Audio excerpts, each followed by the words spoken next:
Welcome, everybody. It's another edition of the NRW Checkpoint with your host, WebsterStyle, myself, the man, and voice, the fragrance. Of course, I am always joined by my man, Brian Sapph. Brian, how you doing today, sir?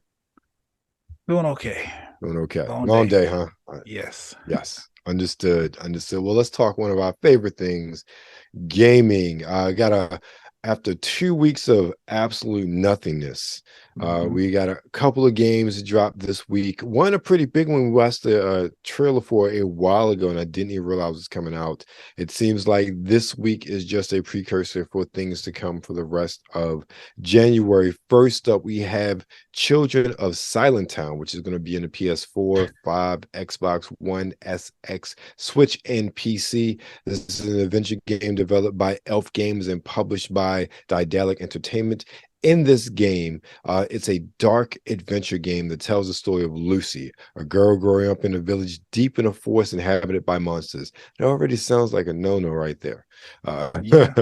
People disappearing is nothing uncommon here, but this time Lucy is old enough to investigate on her own, or so she thinks. So we're definitely watching the trailer for that one. I feel like that should be some horror movie that somebody should be making somewhere. Yeah. Some A24, get on it. Yeah, exactly.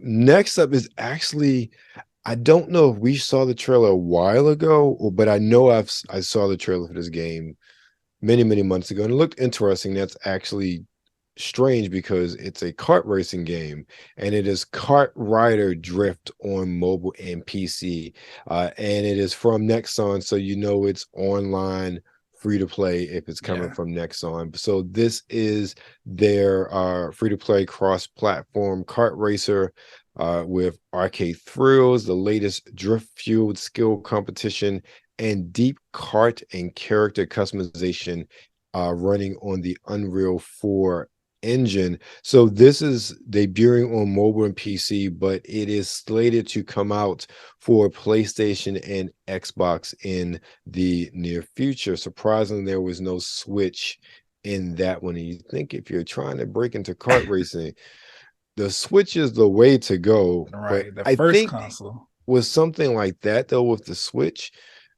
everybody thinks of it as mobile first now, even though it is a home console. Mhm. So I'm thinking that they think a lot of people don't play online with the Switch, but Nintendo makes a pretty good killing with their online service. So I don't know why Listen, anyone would think that or I'm exclude the Switch. me either. Like, So I don't know. well, Maybe not in terms of like perks and things, mhm. but price wise, the Switch got the best price for that online. It's straightforward. You pay your $20. Is it $20? I think it's $20. You pay your $20 a year or whatever the yearly fee is. Yeah, I for know the it's regular, less. yeah. Yeah, you pay that. Anything that got online capabilities, you good to go. Now they don't give you nothing special in the eShop or nothing like that, Right. but definitely the best way to go as far as the cars. I don't know why they put it on there. Maybe they just didn't want no It's competition maybe with the Mario Unreal Kart. 4, because I don't really hear about a lot of games running on Unreal 4, at least Oh, advertised running Unreal right. 4 on the Switch. Yeah, That's that more of makes sense. your last gen Xbox One, PS4 style. But Yeah, still, mobile, you're gonna get mobile chips that aren't running Unreal 4, so true. who knows? Well, But best of luck to them. Are we yeah, watching the trailer for exactly. that? Well, kart rider, excuse me, drift. Well, Nexon has been making money hand over foot over the past few. Don't they make Guild Wars? I'm sure. But maybe I'm getting confused. Anyway, but I'm familiar with the name, especially when it comes to PC gaming and free to play games as well. Yeah. Next up, we have Lone Ruin, which is coming out for the Switch and PC, which is an action game from developer Cuddle Monster Games and publisher Super Rare Origins. Excuse me, Super Rare Originals. Lone Ruin is a spell-based rogue-like twin-stick shooter with a focus on replayability. Well, it's a roguelite. Of course, there's replayability there. Right. Uh, Play as an adventurer who seeks mysterious ancient power and venture into a ruined magical city built atop a source of magic used by Odin mages to power and transform themselves. That sounds cool and that sounds generic all at the same time. It's like they threw a lot of Yeah. good buzzwords out there. Ruins, magic, Yeah. ruined city, mages. Yeah. Like, okay, all right, okay, but it still sounds like I don't know Sound about like a this. knockoff of some other popular Exactly. game. Sounds unique and a knockoff at the exact same time. So that's Right. Lone Rumor from the Switch, but we're not watching that one. But the next game we're definitely watching the trailer for, because I feel like this is one that's definitely something that we're going to gush over. And this is Vengeful Guardian Moon Rider. This is coming out on the PS4, 5, Switch, and PC. An action game developer or developed by Joy Masher, published by the Arcade Crew. The game is a side-scrolling action platformer that channels the golden age of classic 16-bit arcade games and a full-throttle quest for vengeance. Created to defend a totalitarian state, the Moon Rider rejects its programming, it is too late here, and now seeks vengeance upon its creators. So, yeah, that just sounds all types of 16-bit 80s action movie cliche goodness right there. And I'm like, we have to watch the trailer for that one. Good. And the major release that I've heard the most buzz about, at least coming out this week, is One Piece Odyssey. And this is out for the PS4, 5, Xbox Series platforms, and Xbox One and PC. It is an RPG developed by Ilka Games and published by Bandai Namco. As you can imagine, it's based off of the anime One Piece, which is still going. It's like One Piece. When I think of One Piece, I am reminded of Lamb Chop's Play Along. You know, this is a song that doesn't end. One Piece is the anime that doesn't end. So in this game, it puts players in control of Luffy, the other Straw Hat pirates, and unannounced characters. Players travel around an island, embarking on quests, exploring dungeons, not dragons. Of course, exploring dragons would be interesting. Probably a little gross, especially depending on which end you go into first. But still, I digress. Solving puzzles and battling creatures in turn-based combat. So that is definitely the highest profile game of the week, and a short week too as far as games are concerned. I have a very big feeling that as January goes on, that we're going to see more high profile releases and a lot more to talk about as well, with a lot of the announcements in the gaming world that have come out in the past 24 hours or so. Yeah, definitely. I've seen some things cooking up for Xbox. They're getting ready to do a thing where they tell us what's coming next.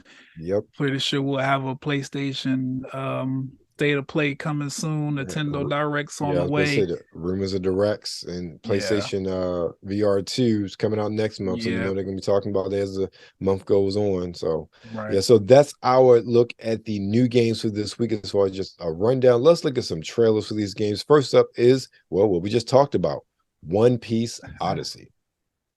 One Piece Odyssey. Do I want Peggy 12? Let's find out.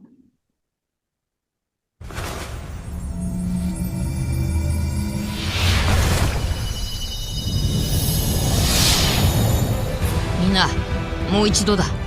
ここってアラバスタか？たとえここが思い出の中でも誰も死んでほしくないの。俺たちの命くらい一緒にかけてみろ。So one of the things I like about 私は生きる。 this generation, 決して屈しない。 not just this generation console, even last generation of consoles, the technology that developers have at disposal now with games like this, they really look like you're playing the anime now. Yeah. Even though this is obviously slightly different than the actual anime, it still is like a 3D representation of the anime. And you know, that's just really amazing for anime fans. And, you know, you remember what anime games used to look like on the Genesis. Well, yeah, anime games, Genesis, Nintendo, even Super Nintendo and PlayStation and that generation. And really, I would say really with the PS3 generation and on Xbox 360, tools that are available to developers to really make games look like they're, especially anime games particularly, properties, it's just nothing short of amazing. Yeah, I agree. I feel like like when Dragon Ball Z came to PlayStation and they had everything, you know, like the cell shaded type of animation and stuff. Like people were just like, all the gaming developers were like, this is how Dragon Ball Z coming. We gotta step it up, because games have been looking great ever since, especially anime games. Yes, they have. Like this for some reason, even though it's One Piece, is not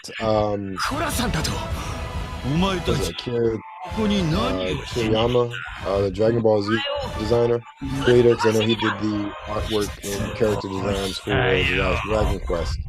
It gives me that feel. Right. And again, that's not a bad thing. It just gives me that feel, and just the way the trailer is presented, and even the motions of the characters. It gives me that Dragon Quest feel. But again, even at Dragon Quest, because of the character designer, it looked like a playable anime. So that's really cool. So that was One Piece Odyssey. Next up is Vengeful Guardian Moonrider. Okay, let's see.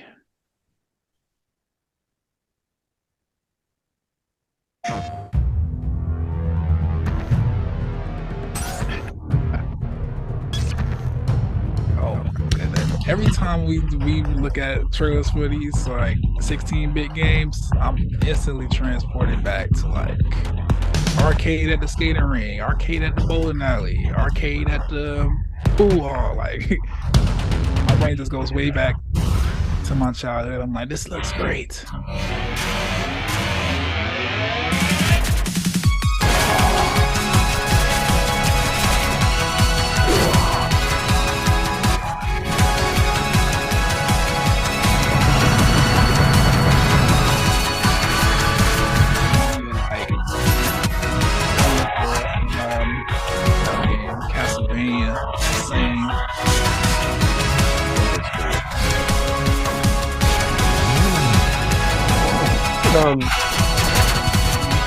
It reminds me of like Shinobi. I can see that movie.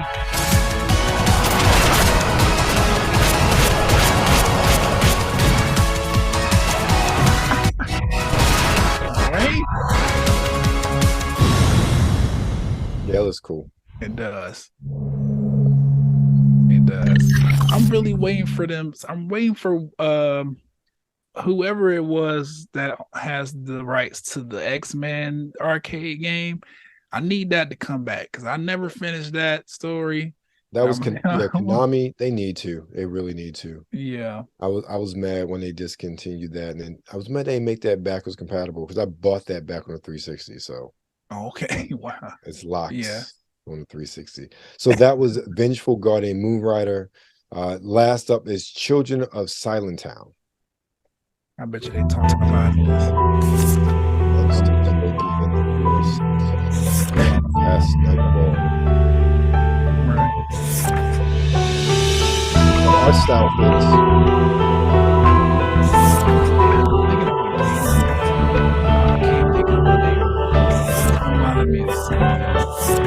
It's the eyes with no pupils. Okay. I ain't tell us too much, but I do like the art style. It was silent too. Yeah, it was silent. That's right. The Dead Space remake is coming out this month. That's probably going to be the heavy hitter this month too. Oh, okay. Yeah. So, definitely. So that's our take on the new games this week. Like I said, this is just an appetizer to what's coming for the rest of the month. So Brian, what you got going on this week? Why do I keep doing that? I know it's always hard. Right.